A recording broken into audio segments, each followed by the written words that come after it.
দেখুন, তৃণমূলের সর্বভারতীয় সাধারণ সম্পাদক জমিদারির কথা বলেছিলেন, কিন্তু সেটা বিজেপির নাম দিয়ে বলেছেন। বিজেপির জমিদাররা, বিজেপির জমিদারি, সেটা উচ্ছেদ করতে বলেছিলেন। আর মমতা বন্দ্যোপাধ্যায় তিনি কি জমিদারির আসল কুফলটা আমরা কোথায় টের পাচ্ছি সেটাই পরিষ্কার করে দিলেন। গত জুন মাসে প্রশাসনিক বৈঠকে মুখ্যমন্ত্রী কি বলেছিলেন মনে আছে? এটা জমিদারি নাকি? স্ট্রেট বলে দাও যে এটা কারো জমিদারি নয়।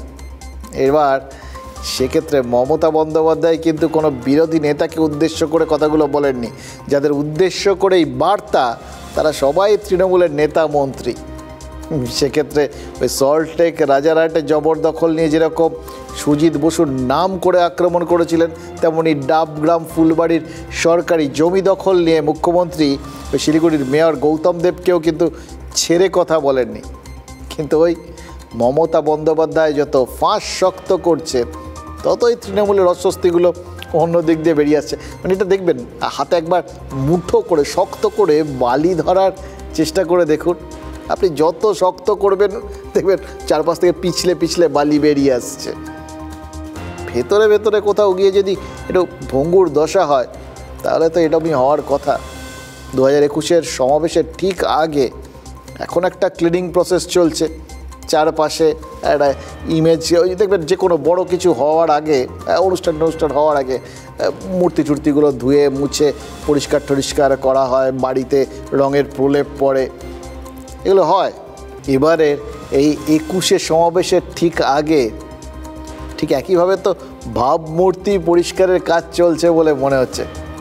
খেয়াল করে দেখুন, এই যে পর এক ধারসে যাদের গ্রেপ্তার করাটা বাকি ছিল, তারা সবাই কিন্তু গ্রেপ্তার হয়ে গেলেন।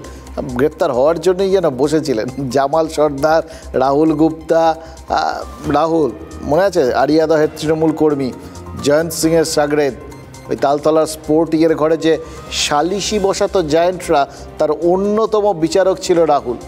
আজ থেকে বছর 3 আগে এই রাহুলের বাড়িতেই চুরি হওয়ায় এক সন্দেহভাজনকে তুলে নিয়ে গিয়ে তুলোধনার মতো করে পেটানো হয়েছিল ওই তালতলা স্পোর্টিংয়ে। জয়ন্ত ধরা পড়লেও রাহুল কিন্তু এতদিন পালিয়ে বেড়াচ্ছিল এবং অসাধারণভাবে পালাচ্ছিল, জানেন তো। পুলিশের চোখকে ফাঁকি দিয়ে এর ফাঁকে বিয়ে পর্যন্ত নাকি সেরে নিয়েছে জয়ন্ত সিংয়ের এই সাগরেদ। অবশেষে রাহুলকে গ্রেফতার করেছে পুলিশ, আর একই দিনে ধরা পড়েছে জামাল সর্দার। এই দুই গ্রেফতারিতে ইমেজটা ক্লিন হয়ে যেতে পারতো শাসক দলের, কিন্তু মুশকিল কি জানেন, এটা তো একটা ওই চালার একটা ফুটো সারানোর পর ফের অন্য পাশের একটা ফুটো দিয়ে জল পড়ার মতো বিষয়। এটাই তো দেখছি এখন। ধরা পড়ার পর সোনারপুরের তৃণমূল কর্মী ওই জামাল কি দাবি করেছে জানেন? সরকারি জমি যারা দখল করেছে তাদের বিরুদ্ধে সে হাইকোর্টে মামলা করেছিল বলেই তার বিরুদ্ধে নাকি চক্রান্ত হচ্ছে, তাকে ফাঁসানো হচ্ছে। মানে জামাল আবার কামাল করলেন।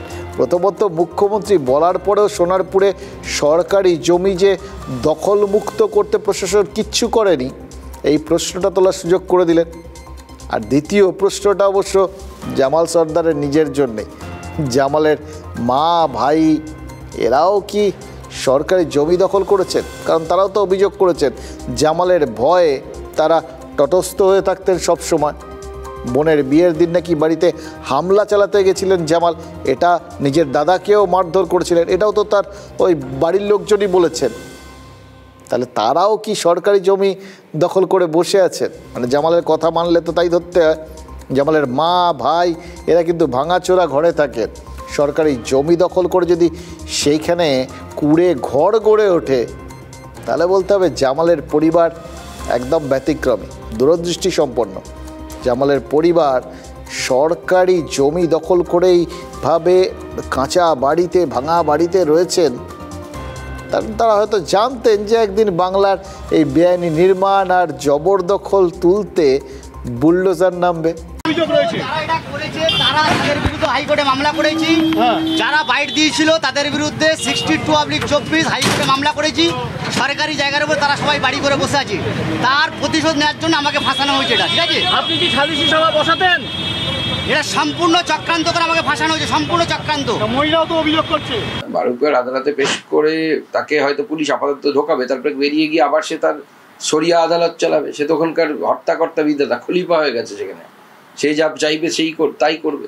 পুলিশ প্রশাসন কোথায়? কেন মিডিয়া, সোশ্যাল মিডিয়াতে আসার পর তারপরে পুলিশ প্রশাসনের ঘুম ভাঙছে বারবার? এসিবি হোক, জায়েন্ট হোক, ইত্যাদি ইত্যাদি, কি জামাল হোক, কি সাদ্দাম হোক, তো সব তৃণমূলের নেতাদের সঙ্গে যেমন এদের সম্পর্ক, তেমন আধিকারিকদের সঙ্গে এদের সম্পর্ক। তৃণমূলের আশীর্বাদ মাথায় নিয়ে তৃণমূলের হয়ে মানুষের উপরে নানান আক্রমণ অত্যাচার করা বাহিনী, এটাই কিন্তু তৃণমূলের মূল শক্তি। এরা দুষ্কৃতিকারী, এটা দুষ্কর্ম করে, অপরাধ করে, আর শাসক দলের ছায়াতে থাকার চেষ্টা করে। এরা পদে নেই, পদাধিকারীদের আশেপাশে ঘোরে।